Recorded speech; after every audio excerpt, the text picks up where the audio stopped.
Ano, pokračujte v této argumentaci. My se vás stejně nebojíme. Toho předsedovi... Dámy a pánové, vážení přátelé,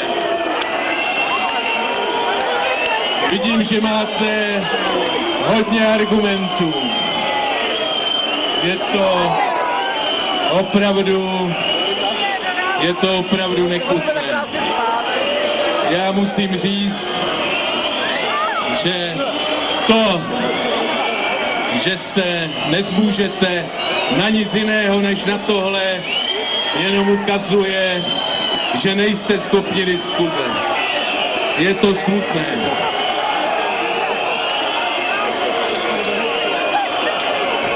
Já myslím, že vám to moc nepomůže tehdy, pokud nás vyženete z tohohle pódia útoky fyzického charakteru.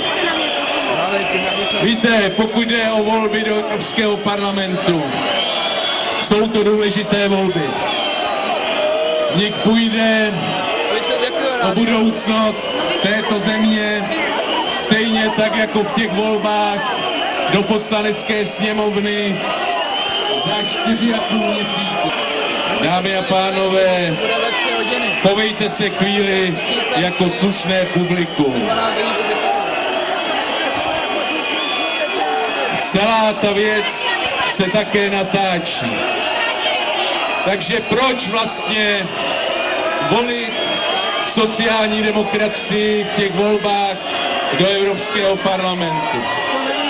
Prostě proto, že pokud by v těch volbách do Evropského parlamentu zvítězila Občanská demokratická strana, vlije jí to novou krev do žil a bude jí to dávat křídla k tomu, aby se pokusila zvítězit v těch říjnových volbách do Poslanecké sněmovny.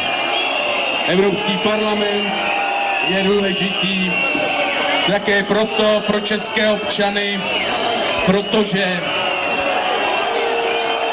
Evropský parlament už dneska svojí zákonodárnou činností ovlivňuje zhruba 70% zákonů českého státu.